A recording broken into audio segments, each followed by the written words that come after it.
హల్లెలూయా, హల్లెలూయా. దేవునికి మహిమ కలుగునుగాక. దేవునికి ప్రియమైన సమయంలో ప్రప్రథమముగా ఈ దినము ఆత్మసిద్ధపాటు కూడిక ద్వారా ప్రభువైన యేసుక్రీస్తు వారు మనకిచ్చిన ఈ గొప్ప సమయాన్ని బట్టి ఆయనకి మనము కృతజ్ఞతాస్తుతులను తెలియజేసుకుంటూ మరి కూడి వచ్చిన మీ అందరికీ ప్రభువైన యేసుక్రీస్తు నామం పేరిట శుభాభివందనం తెలియజేస్తున్నాను. Praise the lord, praise the lord, praise the lord. దేవునికి ప్రియమైన సహోదరి సహోదరులారా, నిన్నటి కాల సమయంలో ప్రభువైన యేసుక్రీస్తు వారు మరి ఉపవాస కూడిక ద్వారా చక్కని మాటలను మనతో మాట్లాడి మరి యొక్క తన ఆశీర్వాదాలు మనకి ఇచ్చి మన గృహాలకు మనను పంపించున్నారు. మరి దినము మరలా తన యొక్క సన్నిధికి తోడుకొని వచ్చిన రీతి విధానాన్ని బట్టి దేవునికి మనం ఎప్పుడు మరి కృతజ్ఞతలను చెల్లించేవారిగా ఉన్నాము. అయితే ఈ దినమునకు ఏర్పాటు చేయబడిన వాక్యం యొక్క అంశము సమయమును సద్వినియోగము చేసుకొనుడి. దేవునికి ప్రియ సహోదరి సహోదరుడా, ఈ దినము సమయం అనేది చాలా ప్రాముఖ్యమైనది, అమూల్యమైనది, అతి శ్రేష్టమైనది.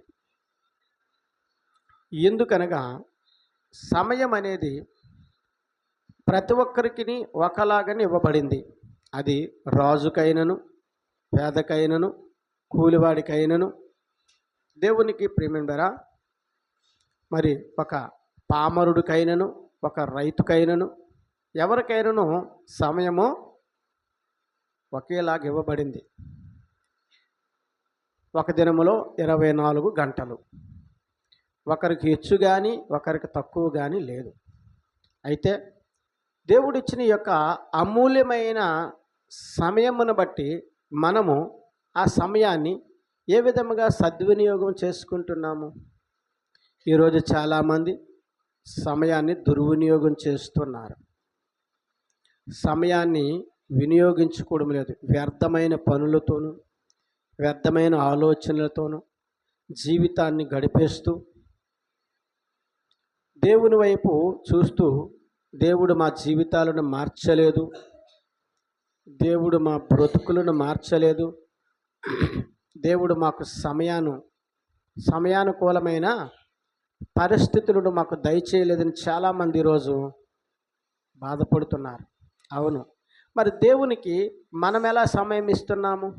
దేవుడు నీకు ఇచ్చిన 24 గంటలలో ఒక క్రమమైన, ఒక నిర్దేశమైన జీవితం ఉందా?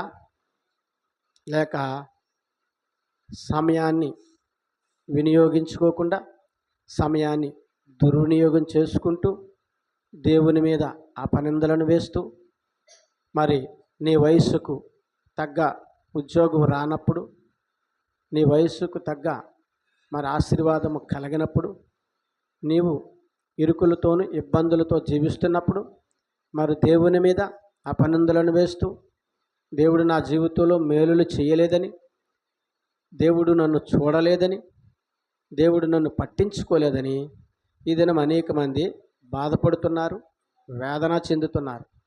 అయితే వారికి సమయాన్ని ఎలా ఖర్చు పెట్టాలో తెలియడం లేదు. అవును, ఈ దినము చాలామంది కష్టపడుతున్నారు, డబ్బు సంపాదిస్తారు. డబ్బును ఎలా సంపాదించాలో వారికి తెలుసు, డబ్బును ఎలా ఖర్చు పెట్టాలో వారికి తెలుసు, డబ్బును ఎలా దాయాలో కూడా వారికి తెలుసు. డబ్బు కన్నా దేవుడిచ్చిన సమయం శ్రేష్టమైనది.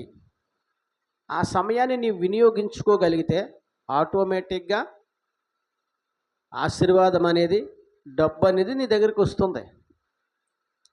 డబ్బు గురించి నువ్వు పరిగెట్టవలసిన పని లేదు, ఆ డబ్బే నీ దగ్గరికి వస్తుంది.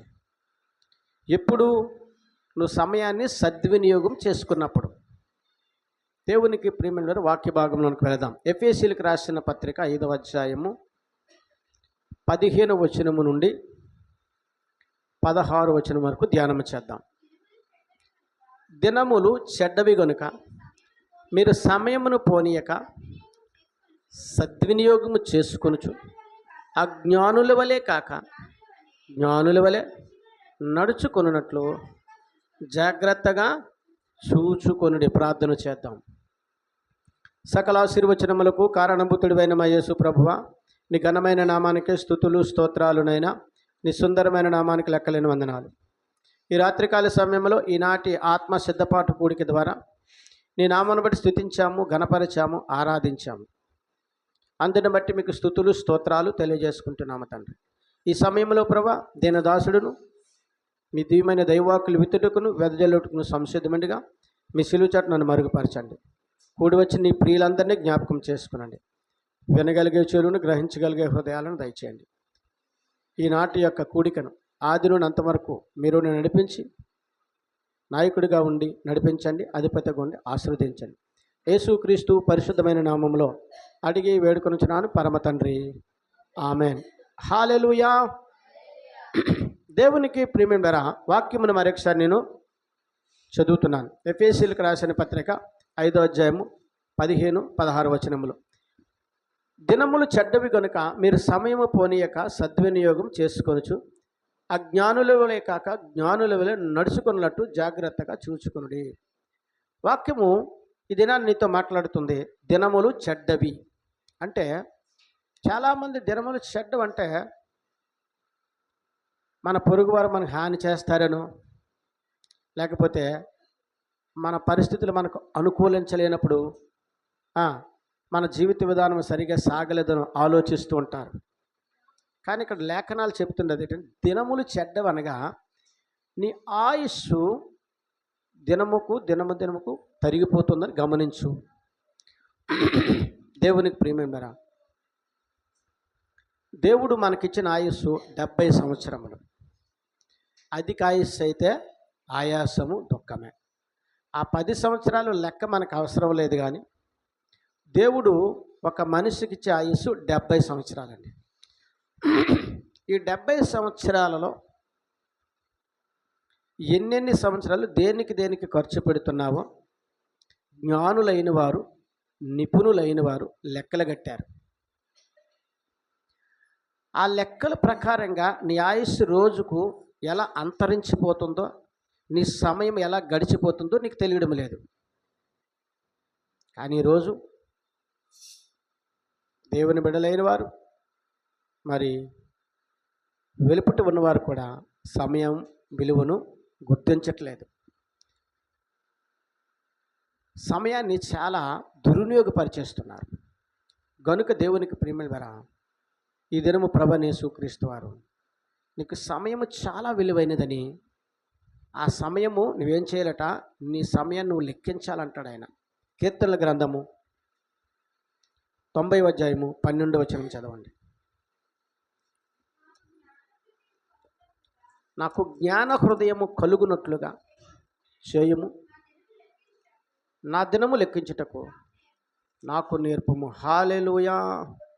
దేవునికి ప్రియమైన మాకు జ్ఞాన హృదయము కలుగునట్లు చేయము, మా దినములు లెక్కించుటకు మాకు నేర్పము. ప్రతిరోజు మన దినాన్ని మనం లెక్కించాలి. ప్రతి క్షణము చాలా విలువైనది. దేవునికి ప్రియమైన ఒక మానవ జీవితంలో మనిషికి 70 సంవత్సరాలు. 70 సంవత్సరాల ఆయుష్కాలంలో మనిషిట నిద్రకి 23 సంవత్సరాలు ఖర్చు పెడతాడట. అంటే దేవుడిచ్చిన 70 సంవత్సరాల ఆయుష్లో 23 సంవత్సరాలు నిద్రకే సరిపోతుంది. అలాగనే దేవునికి ప్రియమైన మరి పని చేయడానికి 16 సంవత్సరాలు అవుతాయట. అంటే మనిషి 70 సంవత్సరాలు పని చేసే కాలం అంతా 16 సంవత్సరాలు మాత్రమే. అలాగనే వినోదాలకును విలాసాలకును ఖర్చు పెట్టినది 8 సంవత్సరములు. అలాగే దేవునికి ప్రియమైన మరి భోజన పానాదులకు 6 సంవత్సరాలు, ప్రయాణాలకును మరి అనేకమైన విషయాలకును 6 సంవత్సరాలు, విశ్రాంతి తీసుకోవడానికి 4.5 సంవత్సరాలు ఖర్చు అవుతుంది. రోగాలకును బలహీనతలు వచ్చినప్పుడు 70 సంవత్సరాలు, 4 సంవత్సరాలు ఖర్చు అవుతుంది. వస్త్రధారణకు 2 సంవత్సరాలు ఖర్చు అవుతుంది. మరి భక్తిలో సాగడం కాస్త 70 సంవత్సరాలు నువ్వు భక్తిలో ఎంతకాలం సాగిస్తావు అంటే నువ్వు 70 సంవత్సరాల ఆయుస్సు వచ్చేసరికి 1.5 సంవత్సరాలు. ఇది 70 సంవత్సరాల ఆయుష్ తాలూకా లెక్కల పట్టిక. మనిషికి ఒక 70 సంవత్సరం జీవితంలో ఈ విధంగా ఖర్చు అయిపోతుంది నీ జీవితం. మరి ఈ విధంగా ఖర్చు అయిపోతున్నప్పుడు నువ్వు ఎప్పుడైనా నీ జీవితాన్ని లెక్కగట్టావా? నీ జీవితం నువ్వు లెక్క కట్టగలిగితే నీ జీవితము ఆనందకరంగాను ఆశీర్వాదకరంగా ఉంటుంది. హల్లెలూయా. నేను మొట్టమొదటిగా చెప్తున్నాను, చెప్పినది ఏమిటంటే ఒక దినముకు 24 గంటలు. ఒక దినానికి 24 గంటలు. ఈ 24 గంటలు కూడా అందరికీ సమానంగా దేవుడు ఇస్తున్నాడు. 24 గంటలు అంతేనంటారా? లేకపోతే ఒకరికి ఎక్కువ ఒకరికి తక్కువ ఏమైనా ఉందా? రాజుగారికి ఏమో 24 సంవత్సరాలు, దేవునికి ప్రియమైన మేరా పేదోడికేమో 12 గంటలే ఇస్తున్నాడు దేవుడు. బాబు నువ్వు 12 గంటలే పని చేయాలి, 12 గంటలు ఊపిరి పీల్చుకోవాలి, 12 గంటలు మాత్రమే నువ్వు ఏదైనా చేయాలి, నీ యొక్క 24 గంటలు నీకు 12 గంటలు ఇవ్వబడని ఏమైనా దేవుడు చెప్పాడా? లేదండి. రాజుకైనా పేదకైనా పండితుడికైనా పామరుడికైనా రైతుకైనా కూలీకైనా దేవుడిచ్చేది సమానమైన దినము 24 గంటలు. ఎవరికైనా 24 గంటలే. మరి దేవునికి ప్రియమైన మేర 70 సంవత్సరములు ఆయుష్ కాలంలో మనిషి ఎన్ని సంవత్సరాలు నిద్రకి ఎంత, పని చేయడానికి ఎంత, వినోదానికి ఎంత, ఆహారం తినడానికి ఎంత, వస్త్రాలు ధరించడానికి ఎంత, విశ్రాంతి, రోగము, వస్త్రధారణ, మరి భక్తి చేసే కాలము, ఇవన్నీ లెక్కలు కడితే 70 సంవత్సరాలు అయిపోతున్నాయి. కానీ మనిషి మాత్రం అభివృద్ధి చెందట్లా. మనిషి అభివృద్ధి చెందటలేదు. మనిషికి ఆశీర్వాదం రాలేదు. దేవునికి ప్రేమ మేర ఒకసారి మనము ఆలోచిద్దాం. నీ దినచర్యలో, నీ దైనందిన జీవితంలో దేవుడు నీకు ఇచ్చిన 24 గంటలను ఎలా ఖర్చు పెడుతున్నావు? ఒక లెక్క ఉందా? మన జీవితంలో, మన దినచర్యలో, మన దైనందిన జీవితంలో ప్రతిదానికి ఒక లెక్క ఉంటుంది. ప్రతిదానికి లెక్కలు పెడతాం. నెలకు రేషన్ ఎంత వేసుకోవాలి మనకు తెలుసు. ఎంత జీతం వస్తే మనకు నెలసరి రోజులు గడుస్తాయో మనకు తెలుసు. ఇవన్నీ లెక్కలు కట్టి జీవిస్తున్నాం. కానీ దేవుడిచ్చిన 24 గంటలు ఎలా ఖర్చు పెడుతున్నామనే లెక్క ఎప్పుడైనా కడుతున్నావా? ఆ లెక్క నువ్వు లెక్క పెట్టగలిగితే దేవుడు నిన్ను ఖచ్చితంగా ఆశీర్వదిస్తాడు. దేవునికి స్తోత్రం కలుగును గాక. హల్లెలూయా. దేవునికి ప్రియమైన మేర మనిషికి దేవుడిచ్చిన ఆయుస్సు 24 గంటలు. 24 గంటల్లో మొట్టమొదటిగా మనిషి ఖర్చు పెట్టవలసింది 3 గంటలు దేవునికి ఇవ్వాలట. మనం హల్లెలూయా. దినములో 3 గంటలు దేవునికి ఇవ్వాల్సిందే. ఇస్తున్నామా? ఇవ్వాలా? మరి బైబిల్ గ్రంథం చెబుతుంది కదా, రేయి మొదటి జామున లేచి నీ కుటుంబం కొరకును, నీ పిల్లల కొరకును, నీ భార్య కొరకును, నీ భర్త కొరకును ప్రార్థించమని చెప్పాడు యేసయ్య. మరి 24 గంటలలో నువ్వు 3 గంటలు దేవునికి ఇవ్వట్లా. మరి 3 గంటలు దేవునికి ఇవ్వలేదు. ఆ దేవునికి ఇవ్వాల్సిన సమయాన్ని ఏం చేస్తున్నావు? నువ్వు దొంగిలించేస్తున్నావు. నిద్రమత్తులో ఉంటావు, లేకపోతే వేరే పనుల మీద పెట్టేస్తాను ఆ సమయాన్ని. ఏమండి, రాత్రి ఒక ఇంపార్టెంట్ ఒక సినిమా, లేకపోతే ఒక సీరియల్, లేకపోతే ఒక క్రీడ, ఒక ఆటో, లేకపోతే ఒక పాటో చూడాలంటే మనం టైం వెచ్చించేస్తాం. 1 గంట అయినా చూస్తాము, 2 అయినా చూస్తాం, తెల్లవారు 3 అయినా చూస్తాం. ఏమండి చూడమా? మా చిన్ననాటి కాలంలో ఈ టీవీలు, ఈ సెల్ ఫోన్స్ లేనప్పుడు సినిమా హాల్స్లో అర్ధరాత్రి ఆటలు వేసేవారు. మీకు తెలుసో తెలీదో. సెకండ్ షో 10 గంటలకు స్టార్ట్ అయ్యి 12, 12:30కి అయిపోయేది. వెంటనే మరలా ఇంకొక షో, ఎప్పుడు 12:30కి ఒక షో వేసేవారు. అది తెల్లవారు 3 గంటలకు అయ్యేది. అప్పుడు కూడా ప్రజలు ప్రయాసపడి వెళ్ళేవారు. ఇలాగ వినోదాలకును విలాసాలకును దేవుడిచ్చిన సమయాన్ని గడిపేస్తున్నారు. దానివలన దేవుడిచ్చిన సమయాన్ని వినోదాలకుని విలాసాలకును నీ సొంత అవసరాలు ఖర్చు పెడితే దానివల్ల మనకి ఎన్ని నష్టాలు ఉన్నాయి? 1, మన ఆరోగ్యం పాడైపోద్ది. 2, మన డబ్బు ఖర్చు అవుతుంది. 3, మన సమయము వృధాగా అయిపోద్ది. అంటే మన సమయాన్ని మనం దుర్వినియోగం చేస్తున్నాం. దేవునికి ఇవ్వవలసిన సమయాన్ని దేవునికి ఇవ్వవలసిందే. దేవునికి దినంలో 24 గంటల్లో 3 గంటలు దేవునికి ఇవ్వాలట. రెండవది చూసినప్పుడు దేవునికి ప్రియమైన మరి 24 గంటలలో దేవునికి 3 గంటలు ఇచ్చేస్తే ఇంక మనకి ఎన్ని గంటలు మిగిలి ఉన్నాయి? 21.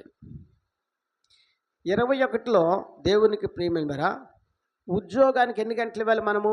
8 లేక 10 గంటలు. అంతేనా? లేకపోతే ఎక్కువ చేస్తే ఒప్పుకుంటామా? ఒప్పుకోము. యజమానుని అడగము. ఓవర్ టైం చేసినా మనం ఒప్పుకోము. నచ్చితే చేస్తావు, నచ్చకపోతే చేయవు. కానీ నీ డ్యూటీ అవర్ అయ్యేసరికి ఖచ్చితంగా నువ్వు డ్యూటీ నుంచి వచ్చేయాలి. ఇది గవర్నమెంట్ నిర్ణయించింది, కానీ దేవుని కాలమానం ఇది. అంటే 24 గంటల్లో 3 గంటలు దేవునికి ఇచ్చి మిగిలిన 21 గంటల్లో 8 లేక 10 గంటలు నీ ఉద్యోగానికి లేక నువ్వు చేసే పనికి ఇస్తున్నావు. అవును, ఈరోజు దేవునికి ఇచ్చే సమయానికన్నా పనికి చాలామంది ఎక్కువ సమయాన్ని ఇస్తుంటారు. డబ్బు సంపాదించడం తప్పు కాదు, కానీ దేవుని యొక్క సమయాన్ని దొంగిలించేస్తున్నావు. దేవునికి సమయాన్ని ఇవ్వవు. వేళనక పాలనక ఉద్యోగం చేస్తావు, దానివల్ల అనారోగ్యం వస్తుంది. సంపాదించిందంట ఆ వైద్యుడికి పోతే. దేవుని స్తోత్రం కలుగును గాక. హల్లెలూయా. గనుక 24 గంటలు, 8 గంటలు లేక 10 గంటలు మాత్రమే ఉద్యోగం చేయాలి, చేస్తున్నారు కూడా. అలాగే దేవునికి మూడవది, దేవునికి ప్రియమైన 24 గంటలు ఎన్ని గంటలు మనం విశ్రాంతి తీసుకోవాలంటే 5 గంటలు మాత్రం విశ్రాంతి తీసుకోవాలి. 5 గంటలే నిద్రపోవాలి. డాక్టర్ గారు చెప్పింది 8 గంటలు అంటాడు. మనిషి 8 గంటలు నిద్రపోతే సంపూర్ణమైన ఆరోగ్యవంతుడు. కానీ బైబిల్ ప్రకారంగా 5 గంటలు మాత్రం మనిషి నిద్రపోవాలి 24 గంటల్లో. 5 గంటలు నిద్ర సరిపోద్ది. కానీ చాలామంది ఎన్ని గంటలు పడుకుంటారు? ఉదయం ఒక 5 గంటలు పడుకుంటారు, మధ్యాహ్నం ఒక 5 గంటలు పడుకుంటారు, రాత్రి ఒక 5 గంటలు. అంటే 24లో 15 గంటలు నిద్రకే ఇచ్చేస్తున్నారు. మరి ఇంకా నీ జీవితంలో నువ్వు ఎలా అభివృద్ధి చెందుతావు? నువ్వు ఎలా ఆశీర్వదింపబడతావు? కనుక నిద్రకి అంటే విశ్రాంతి తీసుకోవడానికి 5 గంటలు మాత్రమే ఖర్చు పెట్టాలి 24 గంటలలో. దేవునికి ప్రియమైన ఇంకా మనకి మిగిలింది భోజనం దగ్గరికి వద్దాం. భోజనంకి ఎంత సమయం వెచ్చించాలంటే 1 గంట మాత్రమే 24 గంటలలో. మరి ఈరోజు అలా ఉందా? అలా లేదు కదా. భోజనాలకు వెళితే, రెస్టారెంట్లోకి వెళితే, హోటల్కి వెళితే గంటల సేపు మాట్లాడుకుంటూ, లేనిపోని కబుర్లు చెప్పుకుంటూ, ఇంచుమించు రెస్టారెంట్కి వెళ్తే ఒక 10-15 గంటలు లేకపోతే 5-6 గంటలు అక్కడే వెచ్చించేస్తున్నారు సమయాన్ని. సమయం అంతా అక్కడ వృధాగా ఖర్చు అయిపోతుంది. దానివలన సమయము వృధాగా పోతుంది, డబ్బు వృధాగా పోతుంది, అన్ని విషయాలు మనము లాస్ అయిపోతున్నాం. అలాగే దేవునికి భోజనానికి 1 గంట మాత్రమే మనం వినియోగించాలి. 24 గంటల్లో 1 గంట మాత్రమే. ఇంకా మనకు మిగిలింది దేవునికి 3 గంటలు మిగిలి 24 గంటలు 3 గంటలు. ఈ 3 గంటలు ఏం చేయాలట? నీ సొంత పనులకు వినియోగించు. నీ భార్య బిడ్డలతో సమయాన్ని గడపాలట. దేవునికి స్తోత్రం కలుగునుగాక. 24 గంటల్లో మనకు 3 గంటలు మిగిలాయి. ఎందుకు? 3 గంటలు దేవునికి ఇస్తాం, 8 గంటలు పనికి ఇచ్చేస్తున్నాం, 11 గంటలు దేవునికి ప్రియమైన 5 గంటలు విశ్రాంతి తీసుకోవడానికి ఇస్తున్నాం. మరి 1 గంట భోజనానికి సమయం అయిపోతుంది ఒక రోజులో. మరి మిగిలి 3 గంటలు అంటే 21 గంట అయిపోయింది.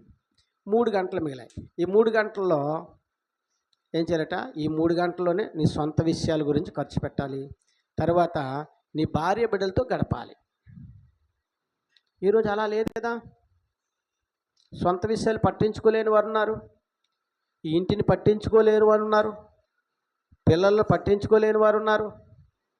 ఏవో కుంటు సాకులు చెబుతూ, మరి స్నేహితులతో తిరుగుతూ, చెడ్డ సహవాసాలు చేస్తూ, గంటలు వీధిలో గడుపుతూ, భార్యని పట్టించుకోలేని భర్తలు ఉన్నారు, భర్తను పట్టించుకుని భార్యలు ఉన్నారు, తల్లిదండ్రులు పట్టించుకుని పిల్లలు ఉన్నారు, పిల్లలు పట్టించుకుని తల్లిదండ్రులు ఉన్నారు. అనేకమైన సమయాలు బయటను గడుపుతున్నారు. సమయాన్నంతా దుర్వినియోగం చేసేస్తున్నారు. ఆ పిల్లలతో కూర్చొని మాట్లాడుకున్నప్పుడు ఈరోజు ఎలా గడిచింది, ఈరోజు ఏం వండుకున్నాం, ఏం తిన్నాం, రేపటికి ఏంటి మన పరిస్థితి, మన పిల్లల భవిష్యత్తులు ఏంటి, ఇవన్నీ మాట్లాడుకోవాలి భార్యాభర్తలు. అలా ఉందా ఈరోజు? ఎవరికి వారు యమునా తీరు. ఎందుకంటే ఈరోజు చేతిలో ఉంది మొబైల్స్. ఈ మొబైల్స్ ఉండడము, మొబైల్ అనేది ఎప్పుడైతే వచ్చిందో మనుషులు అందరూ మోగవాళ్ళు అయిపోయారండి. త్వరగా వస్తున్నారు, మొబైల్ పట్టుకొని ఎవరికి నచ్చినట్టు ఎవరి గదిలోకి వాళ్ళు వెళ్ళిపోతున్నారు, ఎవరి రూములోకి వాళ్ళు వెళ్ళిపోయి నొక్కడమే పని. ఎవరికెవరికి కమ్యూనికేషన్స్ లేవు, ఒకరితో ఒకరికి మాటలు లేవు, ఒకరితో ఒకరికి కలయికలు లేవు. నీ కాలమంతా ఆ సెల్ ఫోన్ మీద పెడుతున్నావు. భార్య మటుకు భార్య సెల్ ఫోన్ చూసుకుంటుంది, భర్త మటుకు భర్త సెల్ ఫోన్ చూసుకుంటాడు, పిల్లల మటుకు పిల్లలు సెల్ ఫోన్ చూసుకుంటారు. మరి వీళ్ళ మధ్యన ఒక అవినవ సంబంధం ఇప్పుడు ఏర్పడుతుంది. కనుక మిగిలిన 3 గంటలు నీ సొంత విషయాలు, అనగా బయట మార్కెట్కి వెళ్ళడమో, లేకపోతే ఇంట్లో ఏమైనా లావాదేవీలు ఉంటే చూసుకోవడము, తరువాత నీ భార్య బిడ్డలతో గడపడము, భార్య తాలూకా క్షేమంగా ఉందా, భర్త క్షేమంగా ఉన్నాడా, పిల్లలు చక్కగా చదువుతున్నారా, పిల్లలు క్రమశిక్షణలో ఉన్నారా, ఇవన్నీ గమనించాలి. అలా కాకుండా దేవుడిచ్చిన 24 గంటలు వ్యర్థంగా ఖర్చు పెడుతూ, సమయం అనక అసమయం అనక తిరుగుతూ, డబ్బుని వ్యర్థం చేస్తూ, సమయాన్ని వ్యర్థం చేస్తూ, ఆరోగ్యాన్ని పోగొట్టుకుంటూ, దేవుని సన్నిధికి వచ్చి దేవుడు ఆశీర్వాదం ఇవ్వలేదని, దేవుడు మా ప్రార్థన వినలేదని, దేవుడు మమ్మల్ని చూడలేదని, దేవుడు మమ్మల్ని పట్టించుకోవాలంటే అసలు నువ్వు దేవునికి ఏమి ఇస్తున్నావు? నువ్వు వేకువజామున లేచి దేవునికి నీ సమయాన్ని ఇస్తున్నావా? ప్రియ సహోదరి సహోదరుడా, తప్పనిసరిగా దేవుని సమయాన్ని ఇవ్వు. ఎందుకంటే ఆ సమయం ఎవరిచ్చారు? దేవుడు నీకు ఇచ్చాడు. లేచిన వెంటనే పరిగెడతారండి, వ్యయ ప్రయాసాలే. దేవుడిచ్చిన సమయం దేవునికి ఇవ్వరు. మరి దేవునిచ్చిన సమయం దేవునికి ఇవ్వకపోతే నువ్వు ఆశీర్వదింపబడవు, నువ్వు దీవించబడవు. నీ దైనందిన జీవితంలో, నీ దినచర్యలో దేవునికి 3 గంటలు ఖచ్చితంగా ఇవ్వాల్సిందే. ఇవ్వాలి. అది ఉదయాన్నే లేచిస్తావా, లేకపోతే మధ్యాహ్నం ఇస్తావా, రాత్రికి ఇస్తావా? మొత్తం మీద ఉదయం 1 గంట ఇచ్చినా, మధ్యాహ్నం 1 గంట ఇచ్చినా, రాత్రికి 1 గంట ఇచ్చినా 3 గంటలు గడిచిపోతుంది. ఖచ్చితంగా దేవునికి 3 గంటలు ఎప్పుడైతే నువ్వు ఇస్తావో, నీవు నీ కుటుంబం ఆశీర్వదింపబడుతుంది. నీవు సమయాన్ని దుర్వినియోగం చేయవు. ఎందుకంటే దినములు చెడ్డవి. ఎందుకంటే ఇప్పుడు భయంకరమైన దినాల్లో మనం ఉన్నాము. ఎప్పుడు ఏం జరుగుతుందో మనకు తెలియదు, ఎటు నుంచి ఆపద వస్తుందో మనకు తెలియదు. కనుక దేవునికి ఇవ్వాల్సిన దేవునికి ఇచ్చావు, సమయాన్ని దేవునికి ఇచ్చావంటే ఎటువంటి ఆపద వచ్చినా ఆయన నిన్ను కాచి కాపాడతాడు. ఆయన కాపుదల నీకు ఉంటుంది. ఆయన నీకు కాపరిగా ఉంటాడు, నిన్ను నడిపిస్తాడు. కనుక మరి దేవునికి ఇవ్వాల్సిన సమయాన్ని ఇద్దాం.